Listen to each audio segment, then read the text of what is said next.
नमस्कार, मैं हूं सौरभ शर्मा।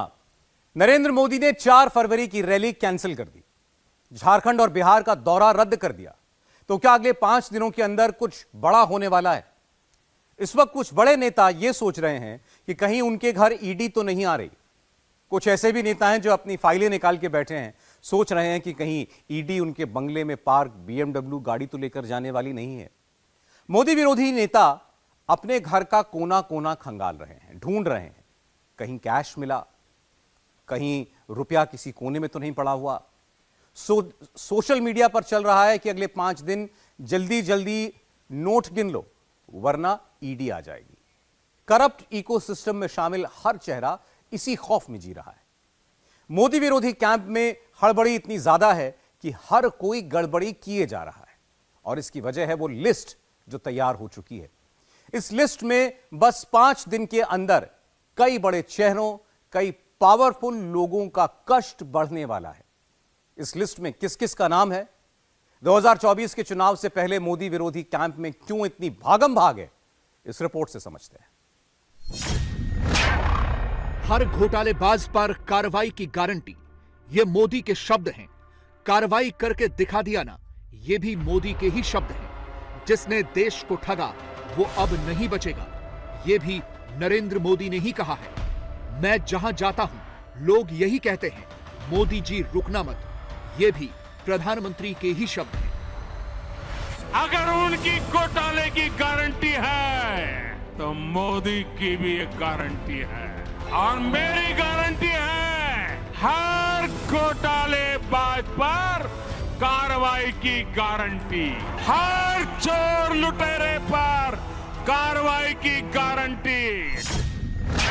हर चोर लुटेरे पर एक्शन होगा। मोदी किस लुटेरे को जेल भेजेंगे, अगला नंबर किसका आएगा? मोदी किस घोटालेबाज को हवालात के पीछे डालेंगे? प्रधानमंत्री ने खुद हिंट दिया, एक बार नहीं कई बार दिया, बार बार दिया। तो ये सीना तान करके मुझे कहते थे, अगर मोदी के पास सबूत है तो करके दिखाए, मोदी के पास सबूत है तो करके दिखाए। दिखा दिया ना। बड़े बड़े सुरमा तिहाड़ जेल पहुंच रहे हैं तो फिर रोते फिर रहे हैं। आप आश्वस्त रहिए, जिसने देश को ठगा है वो अब बचने वाला नहीं है। विरोधी कहते हैं मोदी ईडी भेजते हैं। हां, भेजते हैं। क्यों भेजते हैं, इसके लिए मोदी के ये शब्द याद रखिएगा। पूरे देश की जनता आज भ्रष्टाचारियों पर हो रही कार्रवाई से खुश है। आपकी यही जानकारी है ना?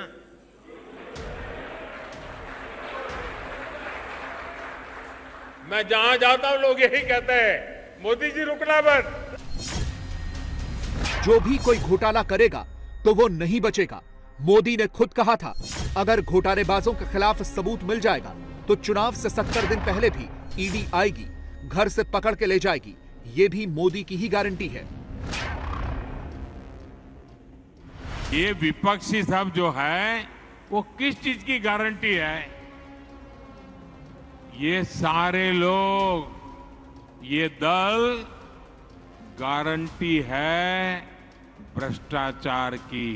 ये सारे मिलकर के कम से कम 20 लाख करोड़ के घोटाले की गारंटी है। जिसने देश को लूटा है उसका हिसाब तो हो करके रहेगा।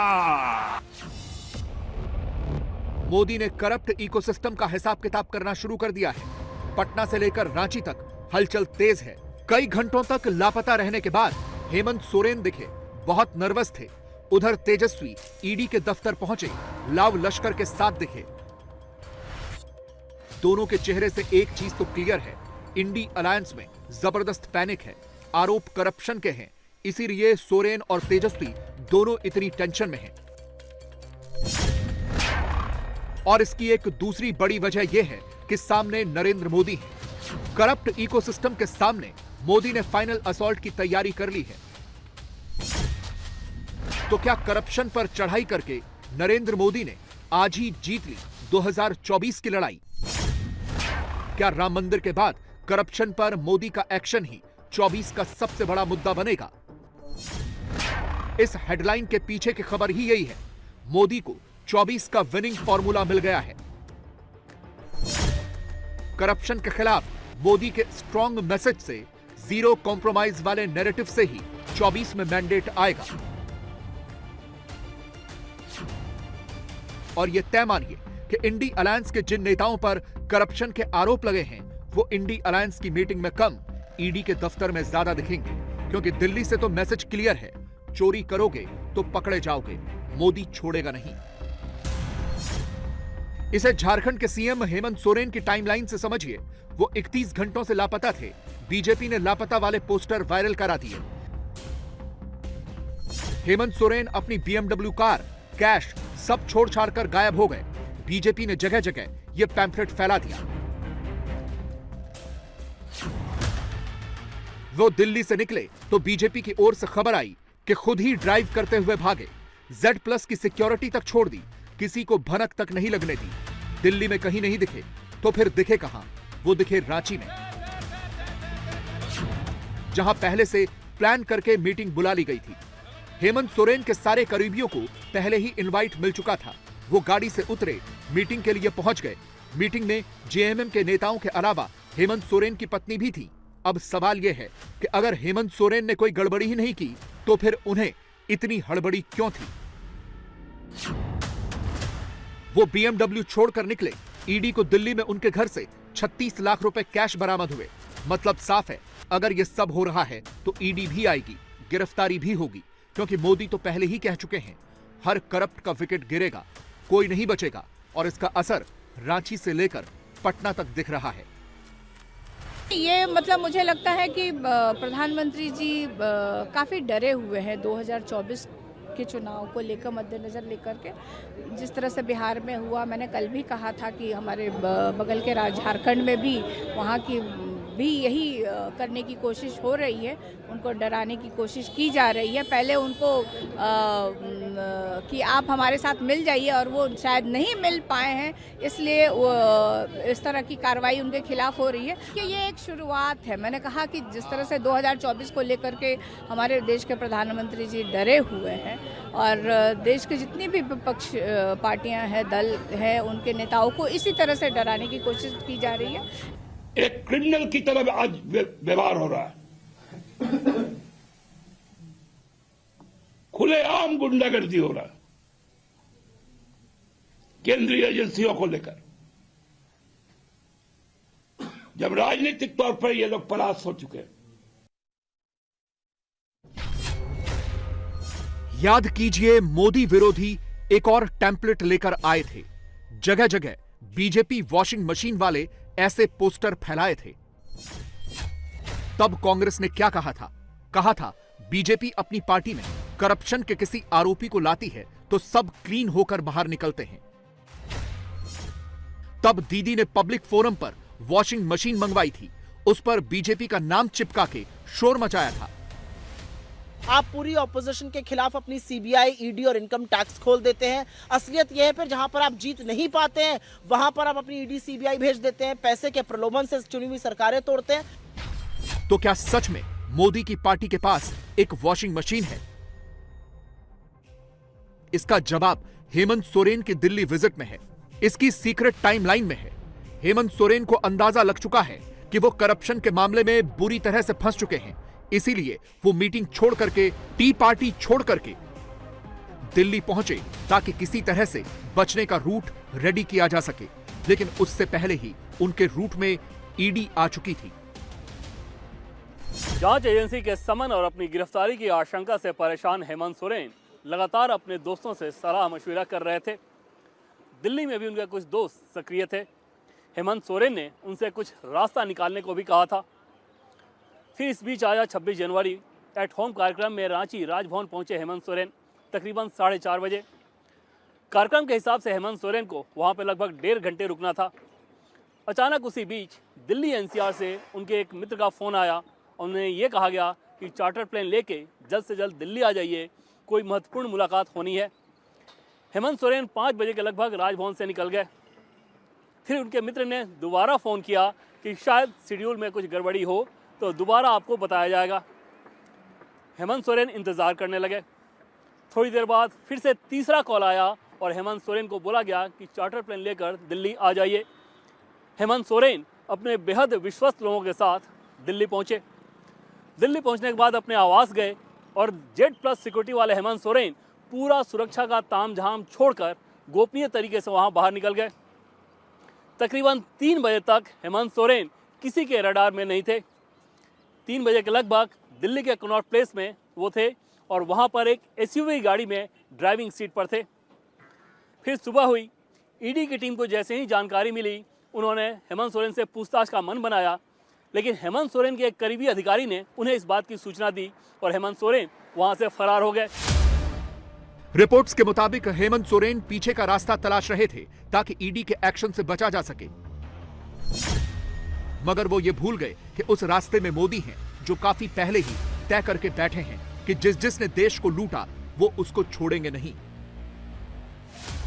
इसीलिए जो हेमंत सोरेन किसी डील के इरादे से दिल्ली आए थे, उन हेमंत सोरेन को सामने से कोई डील तो ऑफर नहीं हुई। हां, ईडी जरूर दिख गई।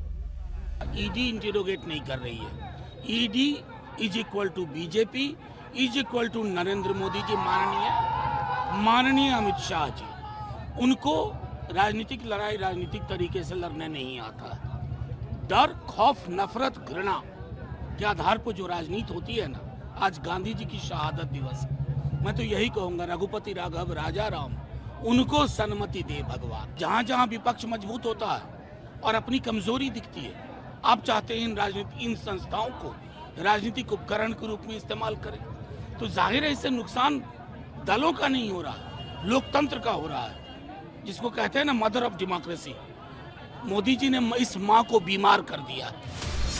ज्यादा दिन नहीं बीते, अभी 3 महीने पहले ही मोदी ने केसीआर से जुड़ा एक किस्सा सुनाया था और बताया था कि करप्ट इकोसिस्टम के खिलाफ वो किस सोच और किस अप्रोच के साथ काम करते हैं। मोदी की कही वो बात हर करप्ट के लिए मैसेज भी है और समझदार के लिए इशारा भी है। वो दिल्ली मुझे मिलने आए, बहुत बढ़िया मुझे शाल उड़ाई, बहुत मुझे आदर किया और इतना प्यार दिखाया, ये केसीआर के कैरेक्टर में ही नहीं है। और फिर मुझे कहने लगे कि आपके नेतृत्व में देश प्रगति कर रहा है, हम भी एनडीए का हिस्सा बनना चाहते हैं, आप हमें एनडीए में शामिल कर दीजिए। मैंने कहा आगे क्या? बोले हैदराबाद में म्युनिसिपल कॉरपोरेशन में हमारी मदद कर दीजिए। मैंने केसीआर को कहा आपके कारनामे ऐसे हैं, मोदी आपके साथ जुड़ नहीं सकता है। उनको एनडीए में एंट्री देने से इनकार कर दिया। उसके बाद उनका दिमाग फटका, फिर तो वो भांति भांति से दूर भागने रहे। मैं भ्रष्टाचार के सवाल पूछने लगा, बस वो दिन आखिरी था। उसके बाद एक बार भी वो मेरे से आंखें नहीं मिला पा रहे। मेरा परछाया भी देखने की हिम्मत नहीं बची उनकी। आप देखा, अभी मैं सरकारी कार्यक्रम करके आया, कोई भ्रष्टाचारी मेरे बगल में बैठ करके मेरा ताप सहन नहीं कर सकता है, इसलिए भाग रहे हैं। करप्शन के खिलाफ मोदी के इसी सख्त एक्शन का फायदा उन्हें 23 के चुनावों में भी हुआ। इसे आंकड़ों से समझिए। सीएसडीएस के एक सर्वे के मुताबिक नेशनल लेवल पर 49% लोगों की राय यह है कि मोदी सरकार ने भ्रष्टाचार के खिलाफ अच्छा काम किया। इसी सर्वे में 37% लोगों की राय यह है कि सीबीआई और ईडी भ्रष्टाचारियों पर जो कार्रवाई कर रही है वो कानूनी तौर पर बिल्कुल सही है। एक और सर्वे में ग्रामीण इलाकों के 55% और शहरी इलाकों के 50% लोगों की राय यह है कि मोदी ने 10 साल तक करप्शन फ्री सरकार चलाई और यह उनकी बड़ी अचीवमेंट है। करीब 50% लोगों की नजर में मोदी सख्त फैसले लेने से पीछे नहीं हटते और इसका असर 23 के चुनावों में भी हुआ। छत्तीसगढ़ को ही ले लीजिए, वहां हर 3 में से 2 वोटर यानी करीब 68% ने माना कि कांग्रेस सरकार में भ्रष्टाचार चरम पर था और जिन वोटर्स ने यह कहा उनमें से 50% ने बीजेपी को वोट दिया। छत्तीसगढ़ में 50% वोटर्स की राय यह थी कि भ्रष्टाचार के खिलाफ सबसे सख्त कार्रवाई बीजेपी ही करती है। इसी तरह मध्य प्रदेश में जिन लोगों की राय यह थी कि बीजेपी सरकार में करप्शन में कमी हुई, उनमें से 74% ने बीजेपी को वोट दिया। रही बात राजस्थान की, जहां कांग्रेस की सरकार थी, वहां के 57% वोटर्स की राय थी कि कांग्रेस सरकार में करप्शन में इजाफा हुआ। इनमें से भी ज्यादातर ने बीजेपी को वोट दिया। यानी बात करप्शन के खिलाफ मोदी की सख्त इमेज की हो या हिंदी बेल्ट के 3 राज्यों में करप्शन के खिलाफ जंग की हो, लोगों का सेंटिमेंट और करप्शन के मुद्दे पर मोदी के एक्शन से लोग संतुष्ट हैं और यही पैटर्न 24 में भी दिखाई दे सकता है। नरेंद्र मोदी इसीलिए अभी से कमर कस चुके हैं, करप्शन के खिलाफ अपनी गारंटी दे चुके हैं। आपका कहना है कि ईडी इतने बड़े स्तर पे कार्रवाई क्यों कर रही है? मैं आपसे ही पूछना चाहता हूं कि क्यों कर रही है। एक इन्होंने माहौल ये बनाया पूरे देश के अंदर, अब राम मंदिर का वो उद्घाटन हो गया, राम मंदिर का अब तो इतनी सीट आएंगी और इतनी सीट आएंगी। अगर इतनी सीट आ ही रही थी तो ईडी की क्या जरूरत थी? फिर ये सब नौटंकी करने की क्या जरूरत थी? इसका मतलब इतनी सीट नहीं आ रही है, इसका मतलब ईडी की भी जरूरत है, फर्जीवाड़े की भी जरूरत है, गुंडागर्दी करने की भी जरूरत है, तब सीट आएंगे इनकी। पटना से लेकर रांची तक, तेजस्वी से लेकर सोरेन तक, हर वो विरोधी जिस पर करप्शन के आरोप हैं, वो या तो ईडी और सीबीआई को गाली दे रहा है या फिर बचने का रास्ता ढूंढ रहा है। मगर इस इकोसिस्टम का बचना मुश्किल दिख रहा है क्योंकि उनके रास्ते में नरेंद्र मोदी हैं। संवैधानिक संस्थाओं पर प्रहार किया जा रहा है, उन्हें बदनाम करने का अभियान छेड़ा जा रहा है, उनकी क्रेडिबिलिटी, उनकी विश्वसनीयता खत्म करने की साजिश की जा रही है। जो लोग भ्रष्टाचार में लिप्त हैं, उन पर जब एजेंसियां कार्रवाई करती हैं तो एजेंसियों पर हमला किया जाता है। आप सब देख रहे हैं, कुछ दलों ने मिलकर भ्रष्टाचारी बचाओ अभियान छेड़ा हुआ है। भ्रष्टाचार में लिप्त जितने भी चेहरे हैं, वो सब एक साथ एक मंच पर आ रहे हैं। अब जब हम इतना सारा करेंगे तो कुछ लोग तो नाराज होंगे ही होंगे।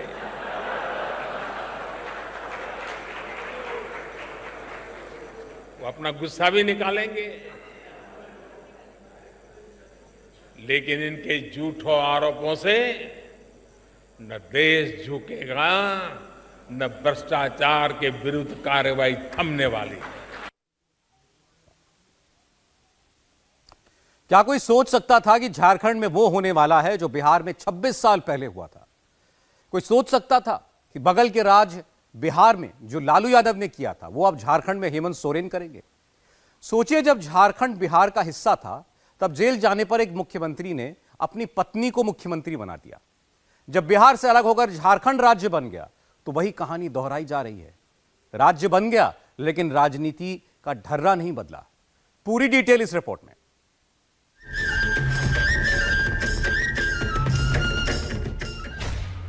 क्या झारखंड में लेडी मुख्यमंत्री आने वाली हैं? क्या लालू की तरह हेमंत भी कल्पना को कमान सौंपने वाले हैं?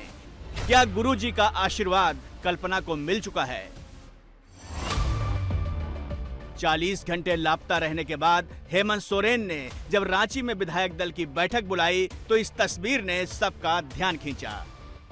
ये तस्वीर हेमंत सोरेन की पत्नी कल्पना सोरेन की है। कल्पना कहीं से विधायक नहीं है, लेकिन विधायक दल की बैठक में उनकी मौजूदगी ने साफ संकेत दे दिया कि आज नहीं तो कल झारखंड की कमान उन्हीं के हाथों में होगी। हेमंत सोरेन वही करेंगे जो 26 साल पहले लालू यादव ने बिहार में किया था। लालू घोटाले में जेल गए थे तो राबड़ी देवी को बिहार की मुख्यमंत्री बनाया गया था। अब हेमंत भी उसी राह पर हैं। वो भी लालू की तरह मुख्यमंत्री की कुर्सी अपनी पत्नी को सौंपने का पूरा प्लान बना चुके हैं।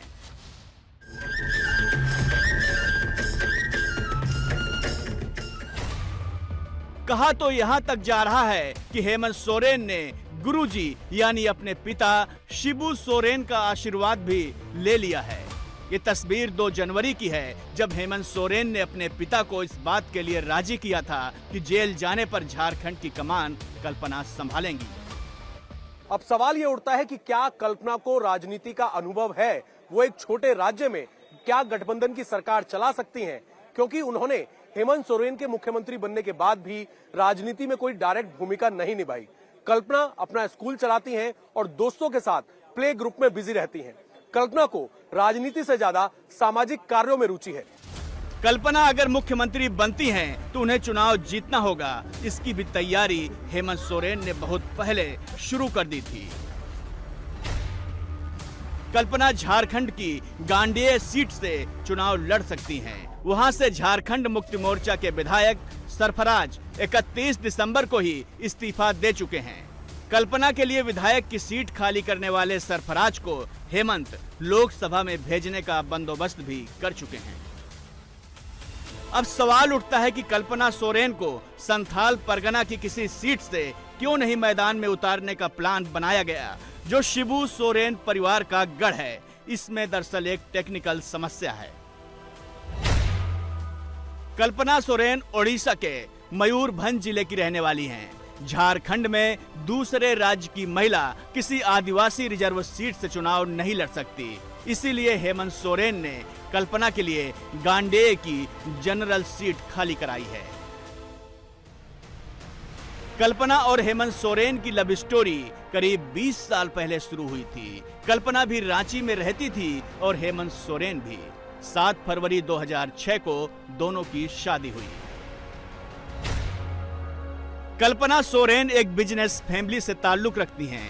हेमंत सोरेन बीटेक फेल हैं तो कल्पना एमटेक पास हैं। उन्होंने एमबीए भी किया है।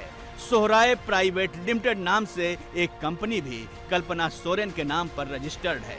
कल्पना करोड़ों की जमीन की मालकिन हैं। उनके नाम पर 3 कमर्शियल बिल्डिंग है, जिनकी कीमत 2019 में 4 करोड़ 87 लाख की गई थी। उनके पास 25 लाख का सोना और करीब 20 किलो चांदी है।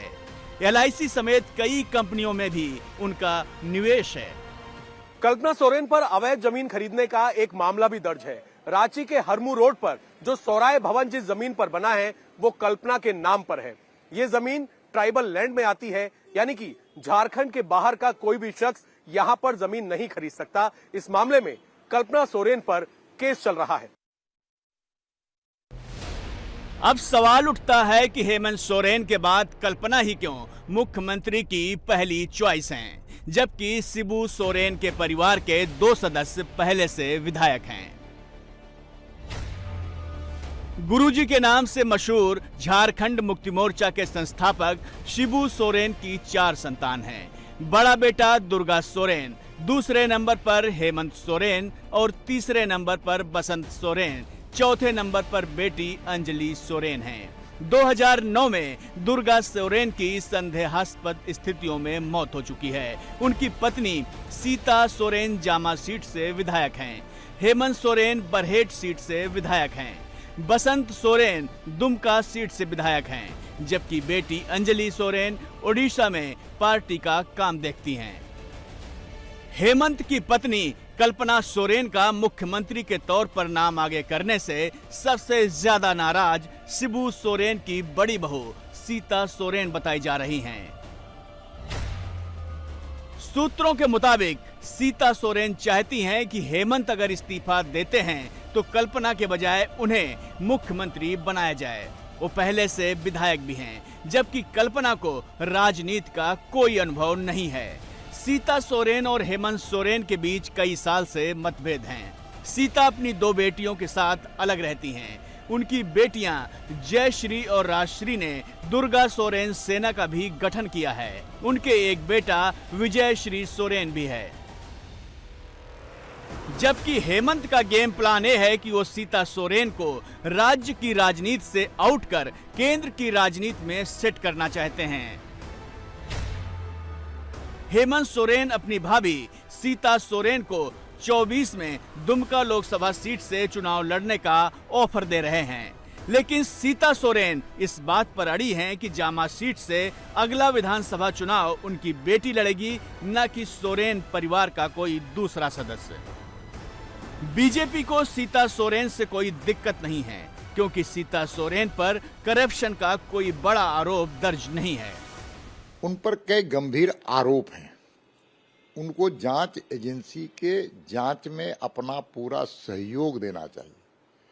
अगर आप जांच में सहयोग नहीं दे रहे हैं, इसका मतलब साफ है कि आपके इरादे नेक नहीं हैं और जांच एजेंसी से इसलिए भागना चाहते हैं क्योंकि आपके शागिर्द एक IAS rank IAS senior IAS आज जेल में कारावास में बंद है और उनके तार आपसे जुड़े हुए हैं। झारखंड में जिस मोर्चे की सरकार चल रही है, कांग्रेस परिवारवाद पर आधारित, आरजेडी परिवारवाद पर आधारित, झारखंड मुक्ति मोर्चा परिवारवाद पर आधारित राजनीति करने वाले की गठबंधन की झारखंड में सरकार है। इसलिए अगला मुख्यमंत्री बने मेरे परिवार का बने, मेरी पत्नी बने, जिससे आगे भी सिलसिला जारी हो झारखंड को लूटखंड बनाने का। शिबू सोरेन के तीसरे और सबसे छोटे बेटे बसंत सोरेन भी दुमका से उपचुनाव जीतकर विधायक हैं। अगर परिवार से ही मुख्यमंत्री चुनना है तो हेमंत अपने छोटे भाई बसंत को भी मौका दे सकते थे। बसंत सोरेन की पत्नी का नाम हेमलता है और उनकी दो बेटियां तानी और तारा हैं। लेकिन हेमंत सोरेन परिवार के भीतर भी परिवारवाद का उदाहरण पेश कर रहे हैं। मतलब शिबू सोरेन की जो राजनीतिक विरासत है उस पर सिर्फ हेमंत सोरेन कब्जा करना चाहते हैं। हालांकि उनके समर्थक कह रहे हैं कि हेमंत न कहीं जा रहे हैं और न कल्पना अभी आ रही है। चर्चा कुछ नहीं है, सब हम लोग इंटैक्ट हैं। तो नीचे कौन है यार? हम लोग सारे लोग एकजुट हैं और एक मुश्त हैं। सरकार टस से मस नहीं होगी। 11,000 का इनाम रखा था प्रदेश। अरे दिलवा दीजिए ना, दिलवा दीजिए, हमको दिलवा दीजिए कम से कम। भैया अभी मुख्यमंत्री बदलने की कोई बात ही नहीं है, देखा जाएगा आगे। बीजेपी नेता निशिकांत दुबे का आरोप है कि सोरेन परिवार ने अपने हलफनामों में 85 संपत्तियों को डिक्लेयर नहीं किया है, जो शिबू सोरेन समेत उनके बेटों और बहुओं के नाम दर्ज हैं। उन्होंने इस मामले में केस भी दर्ज कराया है, जिस पर कोर्ट 15 फरवरी को फैसला दे सकता है। लोकपाल भी इस मामले में जांच कर रहे हैं। बीजेपी का आरोप है कि फैसला आने के बाद सोरेन परिवार की दूसरी पीढ़ी का कोई सदस्य चुनाव लड़ने के काबिल नहीं रह जाएगा। उनके भ्रष्टाचार का घड़ा फूटने वाला है। मेरे ऊपर जो है 2020 से मेरे और मेरे परिवार के ऊपर, मेरे ऊपर, मेरे माँ पिताजी के ऊपर, मेरे पत्नी के ऊपर, मेरे बच्चों के ऊपर, मेरे भाई के ऊपर, मेरे परिवार, आप समझिए कि 42 केस, 42 केसेस इस मुख्यमंत्री ने किए हैं। अभी पिछले 10 दिन में भी 2 केस किए। तो जब केस आप करते हैं और मैं जब जांच एजेंसी का सामना करता हूं, कोर्ट में जाता हूं, रेमेडी के लिए जाता हूं, तो मेरी भी अपेक्षा होगी ना कि आप आइए, क्योंकि ये लड़ाई जो है ये आइडियोलॉजिकल लड़ाई है। ये लड़ाई करप्शन के खिलाफ लड़ाई है। ये लड़ाई मोदी जी की वो लड़ाई है जो कहते हैं कि ना खाऊंगा ना खाने दूंगा। उनके परिवार में एक रिजेंटमेंट है कि वीर शिबू सोरेन की ये पार्टी बनाई हुई है, दुर्गा सोरेन ने ये पार्टी बनाई है। आप अपनी पत्नी को बिना विधायक हुए कैसे सत्ता सौंप सकते हो? क्योंकि उनके परिवार में ही 2 लोग विधायक हैं, बसंत सोरेन जी विधायक हैं, सीता सोरेन जी विधायक हैं, और वो दोनों बहुत दुखी हैं। और मुझे लगता है कि जब भी ये मामला फंसेगा, उस मामला फंसने के समय उनके परिवार में ऐसा रिजेंटमेंट होगा कि या तो इनके परिवार में से कोई बसंत सोरेन जी या सीता सोरेन जी मुख्यमंत्री बनेंगे, या नहीं तो राष्ट्रपति शासन लागू होगा। झारखंड के मुख्यमंत्री हेमंत सोरेन करोड़पति हैं। 2019 के चुनावी हलफनामे के मुताबिक उनका नेट वर्थ 8,51,74,195 रुपए। इसमें हेमंत सोरेन के नाम पर चल संपत्ति करीब 1 करोड़ और अचल संपत्ति 1,16,00,000 से ज्यादा है। उनकी पत्नी कल्पना सोरेन के पास करीब 1 करोड़ की चल संपत्ति और करीब 5 करोड़ की अचल संपत्ति है। लेकिन मामला फंस गया है एक जमीन, एक BMW कार को लेकर। सोरेन पर जिस जमीन के घोटाले के आरोप लग रहे हैं, ईडी के पास उस जमीन की पूरी डिटेल है। हमारी टीम उस जमीन तक पहुंच भी गई है। क्या कहती है वहां से आई ग्राउंड रिपोर्ट देखिए।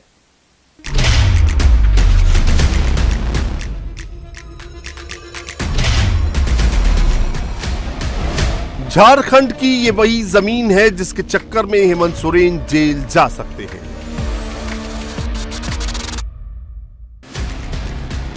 ये वही पैसा है जिससे सोरेन के सियासी करियर पर सवालिया निशान लगा है।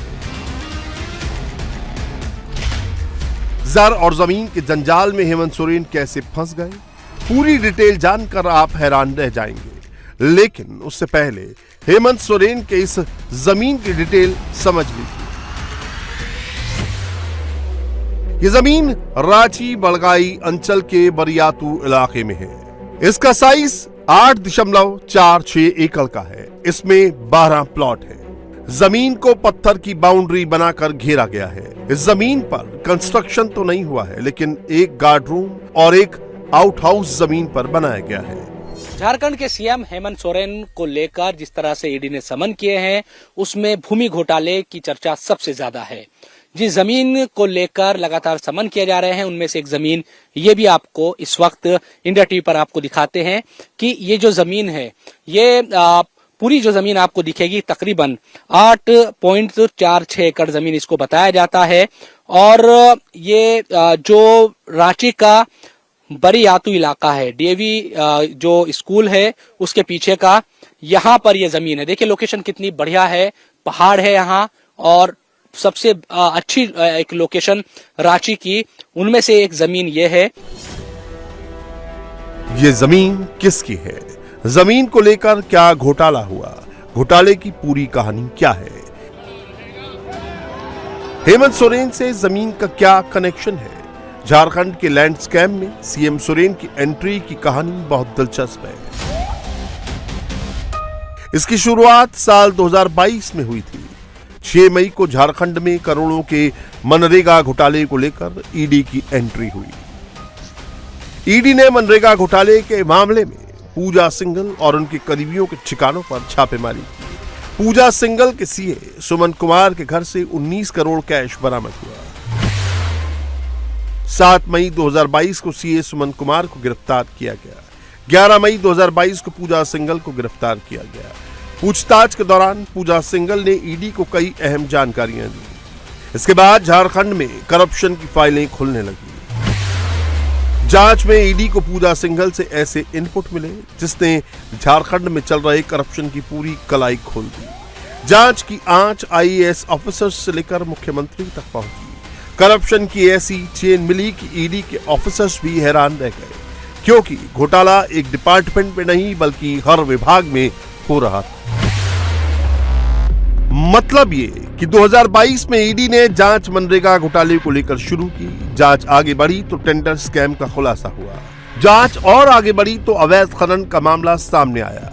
घोटाले का खेल खुलता गया और ईडी एक एक कर आगे बढ़ती रही।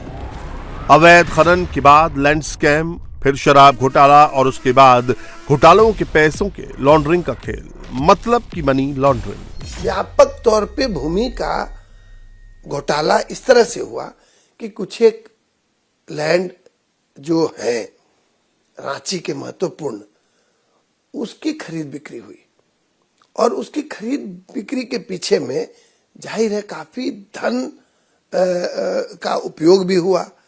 और ऐसे लोग जिन्होंने जमीनों की खरीद की वो कहां से लाए? तो इस प्रकार से भूमि घोटाला भी उसी ट्रांजैक्शन का पार्ट बन गया है। आप सोच भी नहीं सकते कि झारखंड में कितना घोटाला हो रहा है।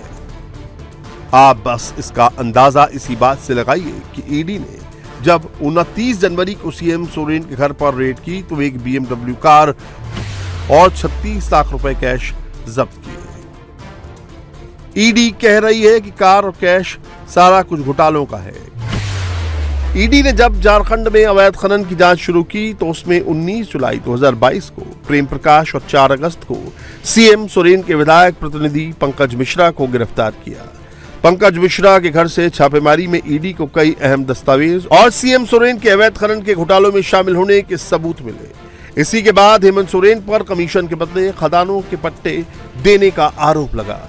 अगस्त 2022 में ही पहली बार सीएम सोरेन को ईडी ने समन भेजा था, जिसके बाद रांची के जोनल ऑफिस में हेमंत सोरेन से इस टेंडर पर कमीशन को लेकर पूछताछ हुई थी। जैसे ही ईडी की जांच का दायरा बढ़ा, झारखंड में करप्शन का खेल खुलता गया।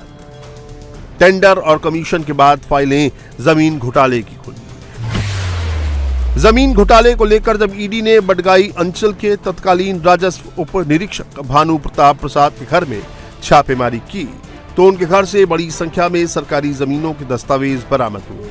भानु प्रताप के घर से जमीनों से जुड़े कई ऐसे दस्तावेज भी थे जो कि आपत्तिजनक थे। रांची के जिस बडगाई स्थित जमीन को लेकर ईडी जांच कर रही है, उसके कागजात भी भानु प्रताप के घर से ही बरामद हुए थे।